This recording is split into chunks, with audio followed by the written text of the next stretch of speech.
मात्र दोन असतात। मार्ग एक असतो पण चालणारे पाय मात्र दोन असतात। तसेच वक्ता एक असतो पण ऐकणारे श्रोते मात्र अनेक असतात। बोलणाऱ्याच्या तोंडून शब्द बाहेर पडतात व त्या ऐकणाऱ्याच्या हृदयात भर करून बसतात। त्याचप्रमाणे मी शिवशंकर विद्या मंदिर वंदेतील विद्यार्थिनी कुमारी गाडे संघाधिपक इयत्ता 8वी तुकडी ब आज तुमच्या समोर स्वातंत्र्य दिनानिमित्त भाषण करण्यास उभी आहे। ज्यांच्या विचारांनी संपूर्ण महाराष्ट्र घडला असे अखंड हिंदुस्थानाचे आराध्य दैवत छत्रपती शिवाजी महाराज, ज्यांचा इतिहास आठवला की डोळ्यात पाणी आणि अंगावर शहारे आल्याशिवाय राहत नाही ते छत्रपती संभाजी महाराज, ज्यांनी शिवरायांना वाढवलं घडवलं, त्यांना स्वराज्य निर्माण करण्याची प्रेरणा दिली त्या राजमाता जिजाऊ आऊसाहेब, आणि ज्यांनी लिहिलेल्या संविधानावर आजही संपूर्ण देशाची अर्थव्यवस्था चालते ते म्हणजे भारतीय राज्यघटनेचे शिल्पकार डॉक्टर बाबासाहेब आंबेडकर।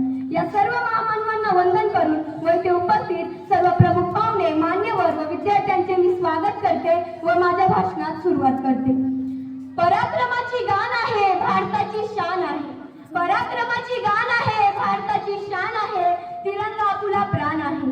स्वातंत्र्य भारताच्या विजयाचा, स्वातंत्र्याचा दिवस आहे भारताच्या विजयाचा, गर्व आहे मला मी भारतीय असल्याचा, गर्व आहे मला मी भारतीय असल्याचा।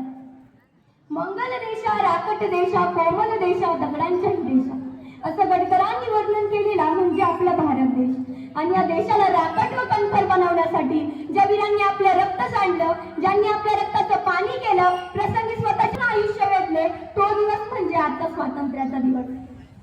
आपला भारत देश हा नैसर्गिक साधन संपत्ती आणि खनिज समृद्ध देश आहे। माती ही माया युवा आहे, पायी सागराच्या लाटा लोटांगण घालत आहे। देशातून गंगा गोदावरी ब्रह्मपुत्रा यांसारख्या रक्तवाहिन्या वाहत आहेत। निर्जीव पक्षी आकाशी भरारी मारतोय, देशाला मनाली शिमला यांसारखी पर्यटन स्थळे लाभली आहेत। किसान लोक राजा बनला आहे, देशाचे सैनिक सेवा सीमा रक्षण करत आहेत। सत्यमेव जयते हे देशाचे ब्रीद वाक्य असून तर ती देशाची शान आहे, आणि म्हणूनच आपला भारत देश हा सुजलाम सुफलाम आहे, सुजलाम सुफलाम आहे। खरं तर प्रश्न पडतो की हे स्वातंत्र्य आपल्याला सहजासहजी मिळालंय का, की हे स्वातंत्र्य आपल्याला सहजासहजी मिळालंय का? तर नाही, इंग्रजांकडे स्वातंत्र्य मागितलं आणि त्यांनी लगेच देऊन टाकलं, इतकी सोपी गोष्ट नव्हती ती। तर अनेकांनी आपला त्याग तप बलिदान या देशासाठी दिलं, तेव्हा कुठे स्वातंत्र्य आपल्याला मिळालं। मग त्यामध्ये पंडित जवाहरलाल नेहरू असतील, महात्मा गांधी असतील, नेताजी सुभाषचंद्र बोस असतील, चंद्रशेखर आझाद असतील, सुखदेव असतील, तर अशा अनेकांनी आपल्या प्राणाची आहुती दिली, तेव्हा कुठे स्वातंत्र्य आपल्याला मिळालं। यांच्यासमोर मृत्यू उभा होता, परंतु कुठेतरी यांना अभिमान देखील होता, म्हणूनच जाता जाता आपल्याला ते हसत हसत सांगून गेले, सास थमती गई नब्ज जमती गई, नब्ज जमती गई सास थमती गई, फिर भी बढ़ते कदम को न रुकने दिया, अरे कट गए सर हमारे, अरे कट गए सर हमारे तो कुछ गम नहीं, सर हिमालय का हमने न झुकने दिया, सर हिमालय का हमने न झुकने दिया। बढ़ते बढ़ते रहा बाकपन साथियों, अब तुम्हारे हवाले वतन साथियों, अब तुम्हारे हवाले वतन साथी। प्रयत्न करत रहा, कोणीतरी म्हटलंय, लहरों से डरकर नौका पार नहीं होती, कोशिश करने वालों की कभी हार नहीं होती। असफलता एक चुनौती है, उसे स्वीकार करो, क्या कमी रह गई उसे देखो और उसमें सुधार करो। कुछ किए बिना ही जय जयकार नहीं होती, कोशिश करने वालों की कभी हार नहीं होती, कोशिश करने वालों की कभी हार नहीं होती। आपल्याला अगदी लहानपणापासून माहितीये आपल्यासाठी कोण लढले, महात्मा गांधी कोण होते, नेताजी सुभाषचंद्र बोस कोण होते, चंद्रशेखर आझाद कोण होते, लोकमान्य टिळक कोण होते। आपण लहानपणापासून इतिहासात शिकत आलोय छत्रपती शिवाजी महाराज कोण होते, परंतु यांच्यातला एक तरी गुण आपण आत्मसात केला का हे एकदा स्वतःला विचारा। महात्मा गांधीजींना चांगले वाईट बोलणारे खूप आहेत, परंतु असं म्हणतात की ते चांगले होते म्हणून ते नावाजलेले आहेत। ते म्हणतात ना, इतिहास घडवणारी माणसं इतिहास कधी विसरू शकत नाही, आणि इतिहास विसरणारी माणसं कधी इतिहास घडवू शकत नाही। मुळात हाच एक मोठा इतिहास आहे। आपला भारत देश जगाच्या प्रगती पथावर चालला देखील आहे। गेल्या काही वर्षांपूर्वी आपला भारत देश जगातील 10वी अर्थव्यवस्था होती, तर आज मित्रांनो आपल्या भारत देशाने इतकी प्रगती केली आहे की आज आपला भारत देश जगातील 4थी अर्थव्यवस्था आहे। आणि आपण जर या कार्याला दुसऱ्या क्रमांकावर नेलं नाही तर आपण खूप काही केलंय असं समजू नका। आपल्या शाळेतील शिक्षक जिथं 5 तास थांबून शिकवायचं तिथं ते 8 तास कष्ट करून शिकवतात, हीच तर देश सेवा आहे। आणि हा एखादा गरुड जेव्हा आकाशात उंच भरारी मारतो तेव्हा त्याचं लक्ष जमिनीकडे त्याच्या घरट्यातील पिल्लांकडे असतं. तसंच आपल्या विद्यालयाचे मुख्याध्यापक माननीय श्री बिरे सर यांचे लक्ष आम्हा सर्व विद्यार्थ्यांकडे असतं. खरंच खूप अलर्ट असतात sir. Thank you so much sir.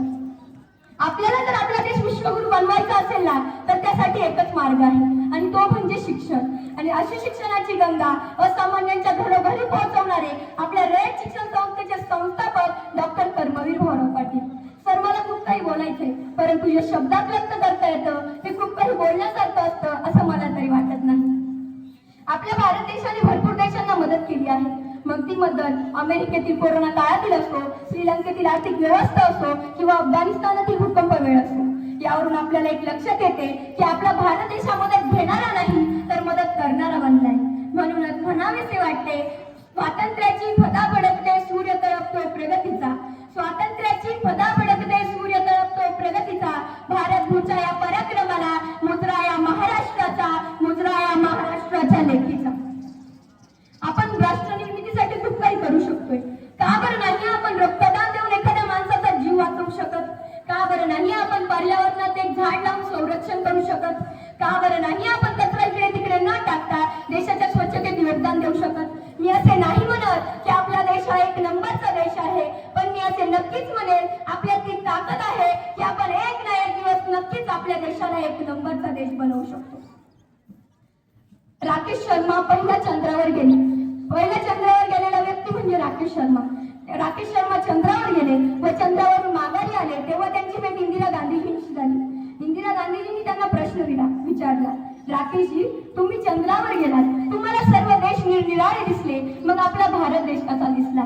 तेव्हा त्यांनी उत्तर दिलं व तेव्हापासून आपण ते वाक्य बोलतो, सारे जहां से अच्छा हिंदुस्तान हमारा, सारे जहां से अच्छा हिंदुस्तान हमारा. स्वातंत्र्यानंतर आपण अनेक क्षेत्रात प्रगती केली आहे. वैज्ञानिक तंत्रज्ञानापुढे आपण चंद्र ते मंगळापर्यंतचा प्रवास केला आहे. वैज्ञानिक तंत्रज्ञानामुळे आपण देशाला एका नवीन प्रगतीकडे नेत आहोत आणि भारतीय नागरिकांमध्ये विश्वास आहे की भारतीय सैनिक हे जगातील सर्वोत्तम सैन्यांपैकी एक आहे. शेवटी आपल्याला एका ओळीत असे म्हणता येईल ती म्हणजे देशाचा आत्मा आहे.